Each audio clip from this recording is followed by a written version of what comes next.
Welcome, people. Welcome back to another Daily Gaffer, which I may have to rename every other Daily Gaffer. Been a bit inconsistent recently, but sometimes life really does get lifing. Before I continue, for those of you that are new to Daily Gaffers and Armchair Gaffers, please be sure to drop a like. And at the end of the video, if you like what I'm doing, check out our YouTube channel where you see our full podcast, which is out every Monday morning.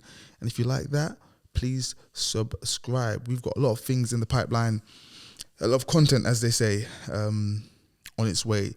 And the only way you're going to see it is not only if you're subscribed, but also if you turn on your bell notifications, because the algorithms are working against all of us. They don't want you to see me, and they don't want us to grow. So turn on the bell so you're notified each and every time we drop some content, because it's going to be quite frequent from here on out. Sorry, mine traveled a bit. On today's show, what are we doing? Gonna just look through the news that's making the rounds. We got Roy Hodgson back at Palace. We've got the whole Mitro red card thingy. They're looking to make an example out of him. I heard that we're going, or referee, forget his name, has said that we should be in Cantona territory in terms of a ban. I think Cantona was a 9-month ban. I can't remember. Gonna maybe look at the England squad perhaps, and the title running. A few games to go now. 10 games for Arsenal, 11 games for City. And lastly, it is Tuesday afternoon on the 21st of March. And after his rant on the weekend, Antonio Conte is still in a job. But I can't do this alone, so I'm going to call one of my good friends to help me. Hopefully he answers the phone. If not, I'm going to be quite embarrassed and I'll do this all by myself.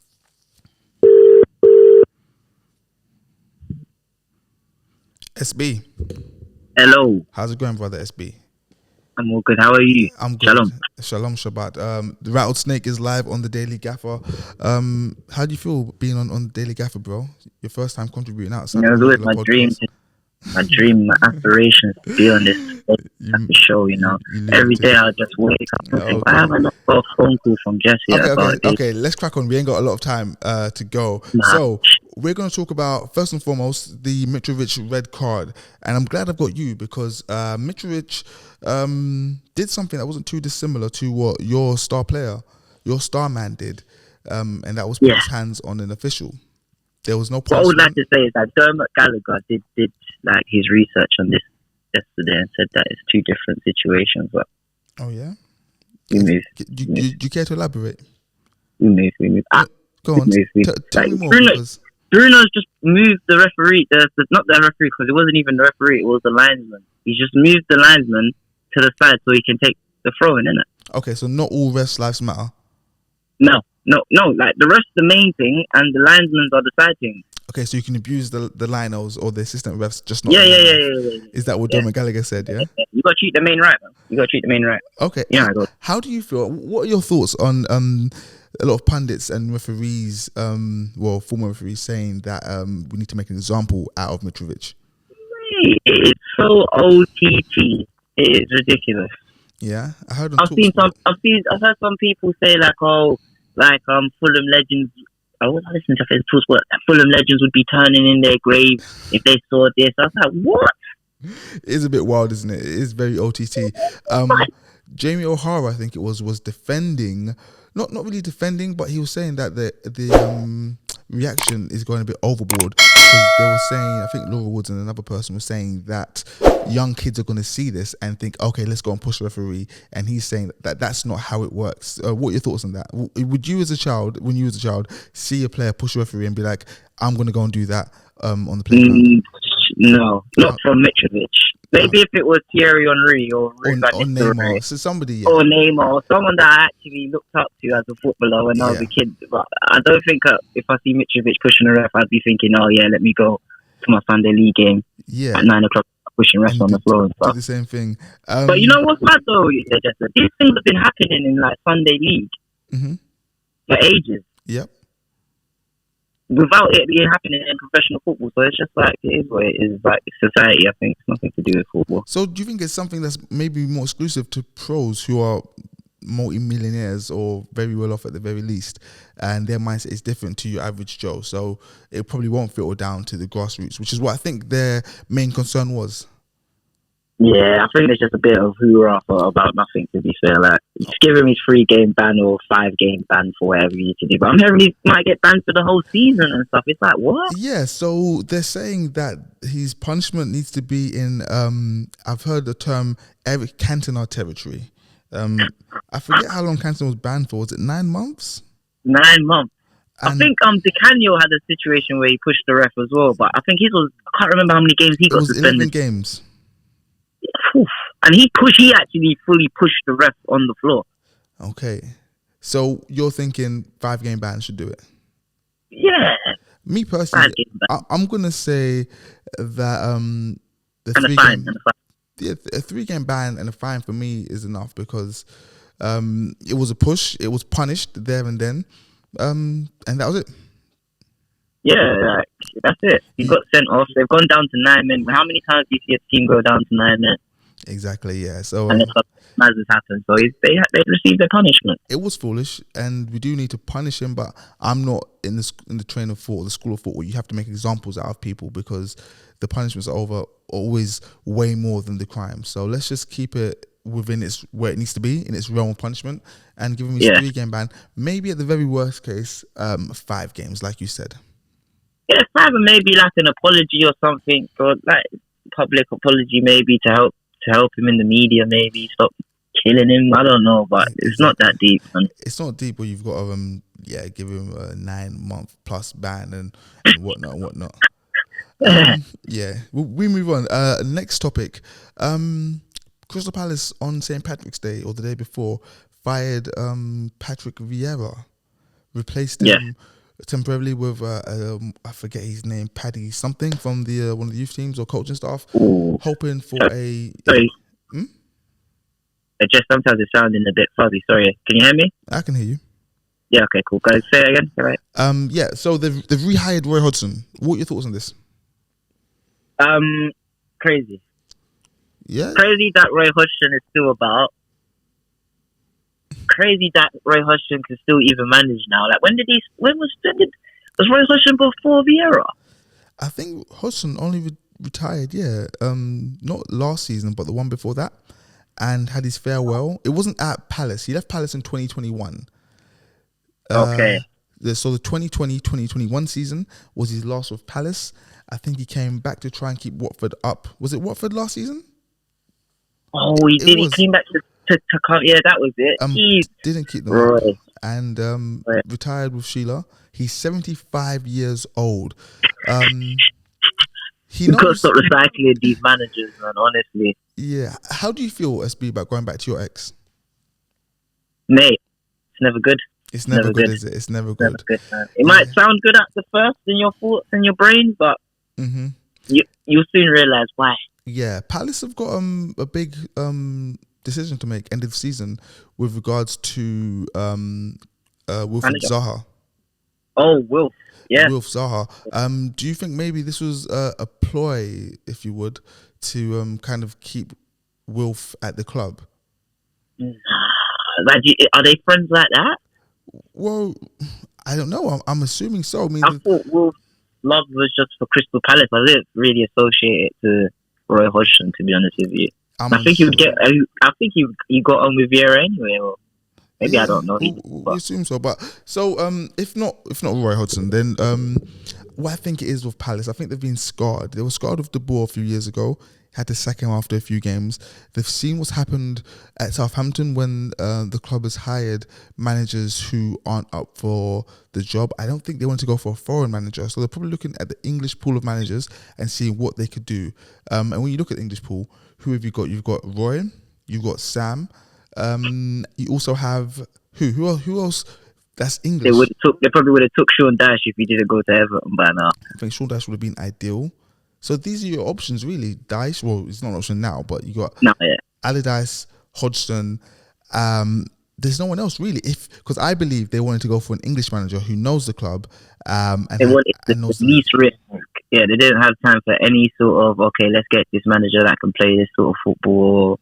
Yeah, plays in a certain way. They just said safety. We need safety and know-how. We need safety. We need someone to come and galvanize these players and just keep our heads above water so we can live to die another day, essentially.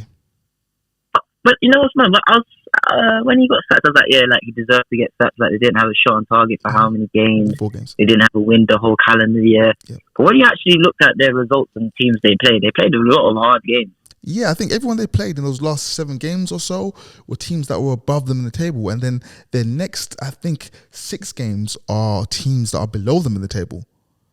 Yeah, so I think it was a bit crazy because 1 or 2 wins in the next 4 games and they're just up the table. Literally. But then Probably again... But then again, because there are teams that are 3 points behind them that have played less games. So one result the other way sends them plummeting 4 or 5 places down the table. Yeah, I think the timing was a bit, because it's the international break, they probably thought now was the best time to do it. I guess so, yeah. Give them the coach time with the players. But with regards to the players, I don't think I've seen enough this season from all their big guns. Your Eze's, your Sloops, your Ayus, your Zahas, your Elises. I haven't seen enough from any of those. Your Edwards. Is Mateta still there? Yeah, he's still there. I haven't seen enough from any of these players, but I don't know if that's down to the manager or down to the coaching staff. Could be down to the manager, why they're not. Because all they do is dribble at the moment. Yeah, defend and dribble. Yeah, exactly. There are periods when I watch Palace, I'm like, oh, that's actually a bit dangerous, but it's not with enough consistency for my liking. Do you know what I mean? No. In a game, they have like little spurts where they look very dangerous, but they don't capitalize. And the issue is as well, the issue is that they are going to concede. Yeah, eventually. Yeah, they're going to concede. So and they're not going to score back. And they're not going to score back, exactly. So it's very they're in a tight spot. Okay, cool. We're nearly done, SB. We are going to go next. It is the 21st of March. Yeah. Tuesday. So is it? 3 days ago, Antonio Conte had his post-match rant, and the money. They pay me. They pay as many money. Many money. Many money. Players get money. Coaches get money. We all have money. Why me? Why not the players? Exactly. The money rant. He's technically still Tottenham boss. Are you surprised? No, forget that. How surprised are you that he's still there? I'm surprised. I thought they would have sacked him on the Monday. Literally on the Sunday even. Sunday even, yeah. How he's made it till now, but I think they are going to get rid of him. But I don't know what they're waiting for to get rid of him. And then I don't know. Maybe it's the apology that he said to the board. Maybe he might stay. Who knows? If he goes, I think we may have discussed this on the main pod on Sunday, which for you viewers is out now. Please make sure you check it out. I'll put a little box in one of these corners. If he does go, who comes in? I've been seeing the players saying it or the media saying Pochettino and everything. But then I'm thinking Pochettino hasn't got a job right now. So if Pochettino hasn't got a job right now, wouldn't it be easy to get Pochettino in? So I don't know if they're looking elsewhere because I see links with Luis Enrique. I look at who else have I seen? The Brighton manager who refused, but he said no. I think the Nottingham Forest one. There's a few other guys as well. I feel like in Europe as well. The Sporting Lisbon coach they said they're looking at as well. But yeah, I feel like this might sound wild, but I think this could be a job for Scott Parker.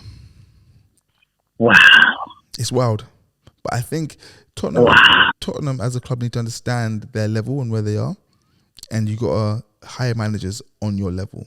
I'm not taking. You know what? You got a point though there, because that's their problem. They don't know what they want to be. Mm-hmm. They don't know if they want a manager that's going to win them trophies. They don't know if they want a little quirky manager like an Arteta or a Ten Hag. Mm-hmm. They don't know if they want an old school kind of manager. They don't know what they want. Exactly. They don't know if they want top 4 or to get trophies. They don't know what they want. Yeah, that's the issue. So who do they employ as manager when they don't know what they want?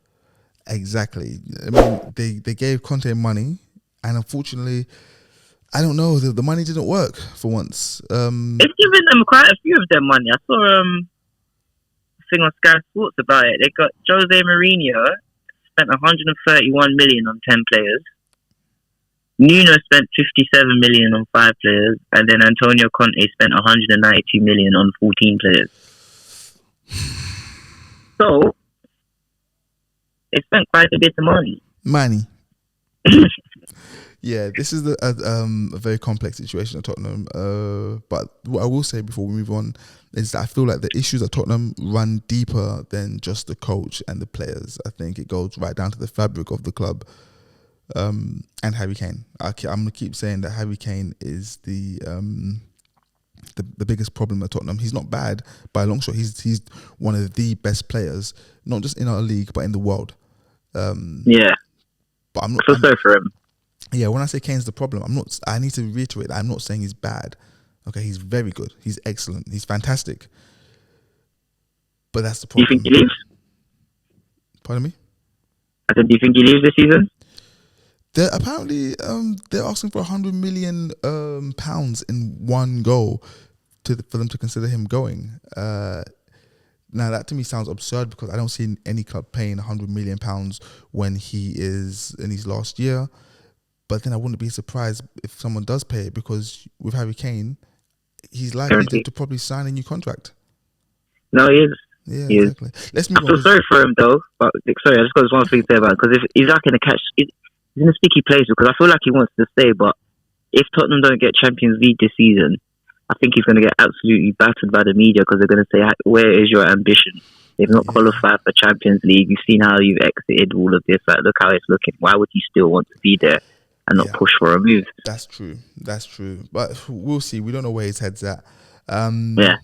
Lastly, two more things quickly. Ben White wasn't selected for England. We know that there were some issues during the World Cup. Yes. But don't you think on that right hand side, now he may or may not be England's best right-sided defender. Right back. Yeah, may or may not be. But what we do know for certainty is that he has a very good relationship with Bukayo Saka. So on the basis of that, would you think it was worth putting him in the squad? In fact, forget that. Do you think it was worth having him in the squad as your starting right back?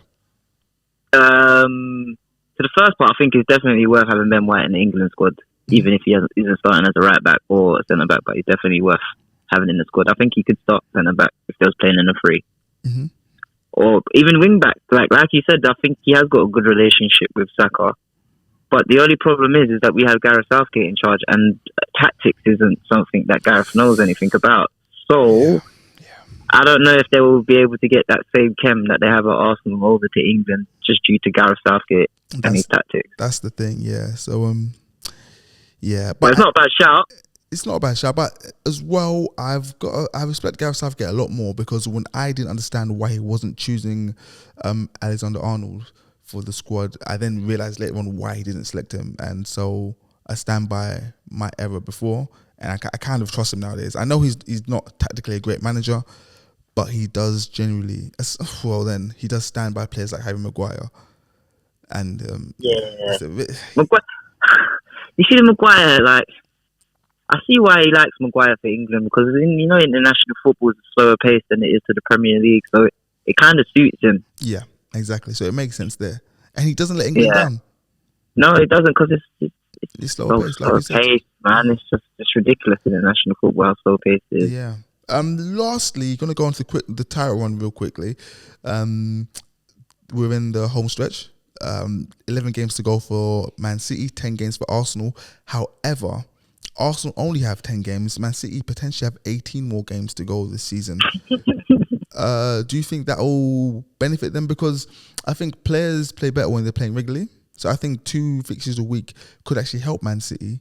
But I also think that having only one game to focus on will also help Arsenal. So who do you think has the advantage going into these last 10/11 fixtures? Definitely Arsenal. Yeah. You have an advantage because you're 8 points there as well. That's another advantage that you have at the moment. But I think it's definitely an advantage coming out of the Europa League. Yeah. In a way that your players will be more rested, and you guys don't have the squad to compete on different fronts and stuff like that, and you find yourself in a position where you could win the league. Yeah. So we have to go for the league. So you're saying advantage Arsenal going into this run? Advantage Arsenal. And I see people saying Arsenal have tricky games, which they do have tricky games. But Man City also have tricky games as well. Yeah, I think with Arsenal, it's 3 away fixtures: Liverpool, Newcastle, and City. There's 3 away games that I think you guys got, which are a bit tricky, and there's like a little Brighton at home or something like that. But I think City still got to go to Brentford, who I don't think any other team than Arsenal's won away. Only Arsenal have won at Brentford. Yeah, they've got Brighton away as well. I think they have. Yeah. And they've also still got to play you. They've still got to play Liverpool as well. First game back from international break, so I don't know how they're going to be. It's 12:30 game. Yeah, so it's interesting. It's very interesting. It's going down to the wire, which is good for the league. So at least we'll neutrals are something to be interested in to the end of the season. All right, cool. That was it, SB. Thank you very much today. I think you've done pretty good on your first appearance on the Daily Gaffer. Might have to make this a regular thing. I told you it was my dream, and I wake up every day and I think, where's this phone call from Jess? You make me sick. Not here. Brother, I'm going to let you go. I'll see you on Sunday, all right? Thank you very much, mate. Right, peace See you later. See you, bye. All right. Guys, there we go. That was your Daily Gaffer. Let me know what you think about these call-ins. I might drop them out. I might do them more often. I might do them sporadically. Who knows? Like I said, we've got loads of content, but you won't see it unless you hit the subscribe button and turn on your bell notifications. I've been Jess. You've been great. And I'll see you soon. Peace out.